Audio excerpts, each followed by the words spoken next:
10 का ज्योग्राफी का ये जो मैन्युफैक्चरिंग इंडस्ट्रीज़ है उसका पार्ट 5 है, और इसमें हम लोग देखेंगे फर्टिलाइज़र इंडस्ट्री। तो फर्टिलाइज़र इंडस्ट्रीज़ में जनरली हम लोग को देखना है क्वेश्चन इसमें से 1 नंबर का इस बार आ सकता है आपको। तो फर्टिलाइज़र इंडस्ट्री जो था ये कहाँ कहाँ पर है, तो यहाँ पर जैसे जहाँ पर प्रोडक्शन होता है नाइट्रोजनियस फर्टिलाइज़र, मेनली जो कि यूरिया होता है, या फिर जहाँ पर फास्फोरस से होता है या पोटास से होता है, फॉस्फेट जिसको कहते हैं फॉस्फेटिक फर्टिलाइज़र, या अमोनियम फॉस्फेट। तो इसको देखना है कि जहाँ भी कॉम्बिनेशन है सब में नाइट्रोजन होता है, फास्फोरस होता है, पोटास, ये 3 चीज़ याद रखिएगा कि नाइट्रोजन, पोटास, फॉस्फोरस और पोटास जहाँ होता है तो इसको ये होता है। और जैसे जनरली हम लोग कंट्री में नाइट्रोजन है, ये फास्फेट है, लेकिन पोटास जो है इसको हम लोग इम्पोर्टेड करना पड़ता है क्योंकि यहाँ पर हम लोग पास कंट्री में इसका प्रोडक्शन नहीं होता है। लेकिन 1978 के बाद, याद रखिए यार, लेकिन बुक में आपको ईयर नहीं दिया इसलिए जो ग्रीन रेवोल्यूशन लिखा हुआ उसके जगह पर, तो ग्रीन रेवोल्यूशन के बाद में जैसे बहुत सारे स्टेट है, खासकर गुजरात, तमिलनाडु, उत्तर प्रदेश और पंजाब, केरल है, जहाँ पर ज़्यादा से ज़्यादा फर्टिलाइज़र है। और उसके अभी लेकिन आप जैसे कोशिश करेगा तो हर स्टेट में फर्टिलाइज़र कंपनी है। उसका देखिए सीमेंट इंडस्ट्री, तो सीमेंट के लिए बनाने के लिए क्या ज़रूरत है, तो जिप्सम जरूरी है। और सीमेंट जो है ये एक पॉइंट याद रखा, it is essential for construction activities such as building houses.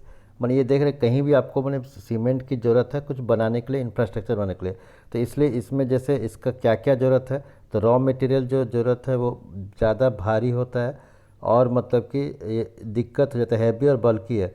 तो यहाँ पर क्वेश्चन है कि सबसे पहले जो सीमेंट कंपनी था वो कब खुला था, तो ये चेन्नई में खुला था 1904 में, क्योंकि जब टिस्को जो था, याद रखिएगा, टिस्को जो था ये 1907 में खुला था, और इसको टिस्को कंपनी को बनाने के लिए जो कि जमशेदपुर में है, उसको सीमेंट की ज़रूरत थी, तो यही कंपनी सीमेंट जो है पूरा करता था 1904 में।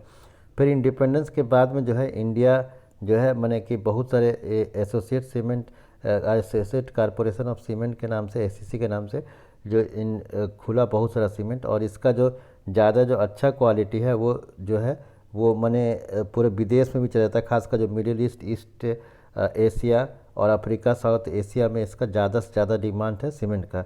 और ये इंडिया में इसलिए जो है बहुत ज़्यादा जो सीमेंट का एक्सपोर्ट होता है, और इसमें मैंने जो है डोमेस्टिक डिमांड को भी पूरा करना हो इसमें। ऑटोमोबाइल इंडस्ट्रीज़, ऑटोमोबाइल इंडस्ट्री खासकर 1991 का जो लिबरलाइजेशन है, इससे पहले इंडिया में जो ऑटोमोबाइल था बहुत इसकी स्थिति खराब थी, लेकिन जब 1991 में जो लिबरलाइजेशन हुआ, मैंने इंडिया का जो इकोनॉमी को खोला किया, जिसको न्यू इकोनॉमिक पॉलिसी कहते हैं, तो इसका भी जो कंडीशन ऑटोमोबाइल इंडस्ट्री का डिमांड बढ़ गया। Automobiles provide vehicle for quick transport for of good services and passengers, कि ऑटोमोबाइल क्यों ज़रूरत है, तो सामान को ले जाने के लिए, सर्विसेज को ले जाने के लिए, और पैसेंजर को। जैसे यहाँ पर एग्जांपल दिया हुआ है, trucks, buses, cars, motorcycle, scooter, 3 wheelers और multi utility vehicles are manufacture in India very centre. अब यहाँ पर देखिए क्लियर लिखा है, और यही चीज़ आपको याद रखना है कि after the liberalisation the coming in of new and contemporary model stimulate the demand for vehicle in the market, कि नया मॉडल आया तो इसमें जो है पूरा मार्केट का डिमांड भर गया। तो यहाँ पर खासकर कहाँ कहाँ है उसका बनने का लोकेशन ये याद रखना है, दिल्ली, गुड़गांव, मुंबई, पुणे, चेन्नई। तो यहाँ पर जितना स्टेट दिया इसको आपको नाम को याद रखना है। उसके बाद आईटी, इंफॉर्मेशन टेक्नोलॉजी और जो है इलेक्ट्रॉनिक इंडस्ट्री। तो इंफॉर्मेशन टेक्नोलॉजी खासकर जो है इसका मैंने देखिए कि चाहे ट्रांजिस्टर सेट से लेकर टेलीविज़न तक, ये सारा को जो है इसमें इंफॉर्मेशन टेक्नोलॉजी पर डिपेंड है। और जैसे यहाँ पर टेलीफोन हो, सेलुलर हो, टेलीग्राम हो, तो खासकर जो आज हम लोग देखते हैं एक दूसरे को जोड़ता है सर्विसेज को, उसमें आईटी का होता है बहुत हाथ है। और इसका जो हब है, जो मैंने कि इलेक्ट्रॉनिक कैपिटल इंडिया कहा जाता है, वो है Bangalore. Bangalore has the emerge as the electronic capital of India.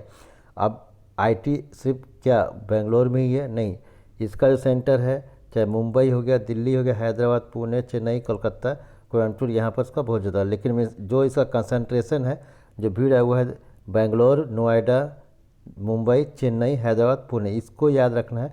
यहाँ पर देखिएगा तो 6 है, 6 स्टेट को याद रखना है। अब उसके बाद जाके आप देखिएगा कि इंडस्ट्रियल पोल्यूशन, एनवायरमेंटल डिग्रेडेशन, जैसे जैसे इतना कंपनी खोल रहा है तो 3 तरह का पोल्यूशन होता है, याद रखना है, air, water and land noise, 4 तरह का।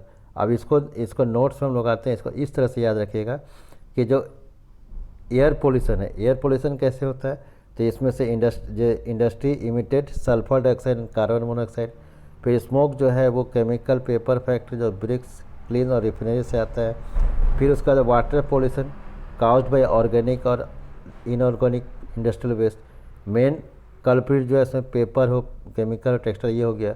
फिर थर्मल है जो कि हॉट वाटर है और चाहे थर्मल से निकलता है नदी में छोड़ जाता है। नॉइस पोल्यूशंस है तो यहाँ पर जो है it is caused by hearing impairment और it increase heat rate and blood pressure.